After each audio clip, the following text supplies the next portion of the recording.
वफाकी हुकूमत कमर्शियल बैंकों के साथ एक मुआहदा करने में कामयाब हुई है, जिसके तहत कोई 1250 अरब रुपए का वो कर्ज लेंगे और 11% उस पर हुकूमत पाकिस्तान को शरह सूद अदा करना पड़ेगा।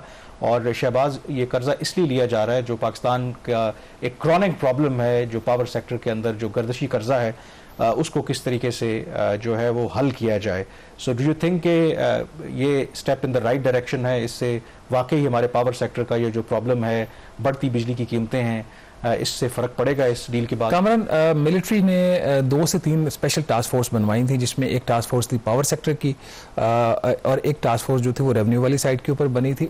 इस टास्क फोर्स जो है, जिसको ये task force on power sector reforms का नाम दिया जाता है, इसमें मोहम्मद अली इसके चेयरमैन थे और इनके साथ एक जो मिलिट्री वाली साइड से जनरल जफर थे।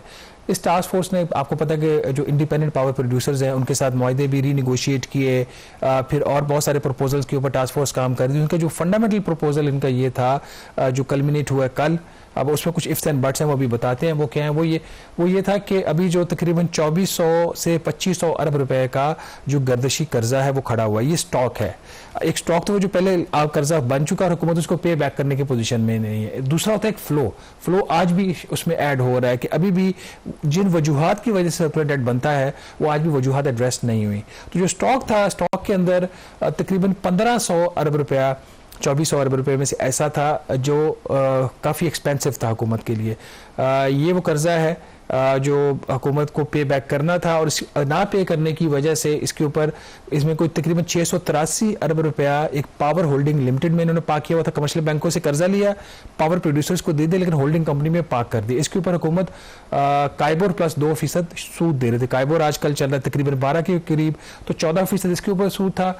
और लेट पेमेंट के ऊपर जो पावर प्रोड्यूसर्स हैं उनको मिलता तकरीबन आज के जो शरह सूद है उसके मतलब 16% उनको हुकूमत सूद दे रही थी, जुर्माना दे रही थी अदायगी ना करने की। तो प्लान ये बनाया टास्क फोर्स ने कि हम जो 16% तक इजाफी कॉस्ट दे रहे हैं, इसको देने की बजाय हम कमर्शियल बैंकों से कर्जा लेंगे और कर्ज लेकर उससे हम सूद भी देंगे और उनका कर्ज भी वापस करेंगे। तो इसी के कॉन्टेक्स्ट में ये कामरान, कल एग्रीमेंट तो इनका भी नहीं हुआ, एक डील इन्होंने इन प्रिंसिपल रीच हो गई है कि कमर्शियल बैंक जो है 1250 अरब रुपए का हुकूमत को कर्जा देंगी। इस कर्ज का जो रेट है वो जो भी काइबोर का Karachi inter bank offer rate जो एक आपका एक बेंचमार्क रेट होता है उससे 1% कम होगा। अगर काइबोर आज का रेट 11.8% तो ये 10.8% के रेट के ऊपर इनको कर्जा मिला है। रफली आप कह सकते 11% पे मिला है, तो 14 से 16% हुकूमत पे कर रही थी और 11% पे इनको ये कर्ज मिला है। अब ये जो इसमें सवाल ये पैदा होता है कि इसकी रीपेमेंट कैसी होगी। आपके बिजली के बिलों के ऊपर अभी भी ₹3.23 फी यूनिट डेट सर्विसिंग सरचार्ज लगा हुआ। ये सरचार्ज इसलिए लिया जा रहा था कि जो पावर होल्डिंग लिमिटेड में कर्जा पार्क हुआ उसकी सर्विस और जो जुर्माने वो भी यहीं से पे हो रहे थे। तो इनका प्लान ये है कि ये जो सरचार्ज है, जिसे सालाना 350 अरब रुपए का जो पैसा इकट्ठा होता है, उससे ये कर्ज के ऊपर सूद भी देंगे जो अगले साल में 135 अरब रुपया बनता है इस रेट के ऊपर, और जो बाकी रकम बच जाती है तकरीबन 225 अरब रुपया 215 अरब रुपया वो प्रिंसिपल अमाउंट भी देंगे। ये इसके अंदर इंपॉर्टेंट है। नाज़रीन, किसको कितने पैसे मिलेंगे इस 1250 अरब में, ये अहम इंफॉर्मेशन है। इसमें हम आपको बता देते हैं कि जो पावर होल्डिंग लिमिटेड है उसका 683 अरब रुपया रिटायर होगा, और लेकिन वो रिटायर नहीं होगा, वो रिस्ट्रक्चर हो जाएगा। अभी 2% काइबोर प्लस 2% मतलब 14% के ऊपर मिल रहा था हुकूमत को, उसको अदा करना पड़ रहा था, तो अब ये 11% के करीब होगा, तो 683 अरब ये वाला हो जाएगा। इंपॉर्टेंटली जो चाइना के कोल पावर प्लांट्स हैं, मेनली चाइना के, कुछ और भी हैं इसके अंदर, उनको 369 अरब रुपए की अदायगी होगी, जिसमें 137 अरब रुपया लेट पेमेंट सरचार्ज है। लेकिन हुकूमत की कोशिश है कि लेट पेमेंट सरचार्ज किसी को भी अदा न किया जाए, उसको उनके साथ निगोशिएट करके ख़त्म करवा लिया जाए। तो ये कोई 137 अरब रुपए ये ख़त्म करवाने की कोशिश करेंगे।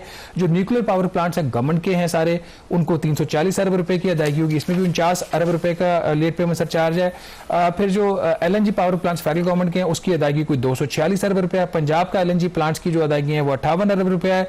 गवर्नमेंट के कुछ और जनरेशन के जो है वो मुख्तलिफ फ्यूल बेस्ड पावर प्लांट्स उसको 5 अरब रुपया।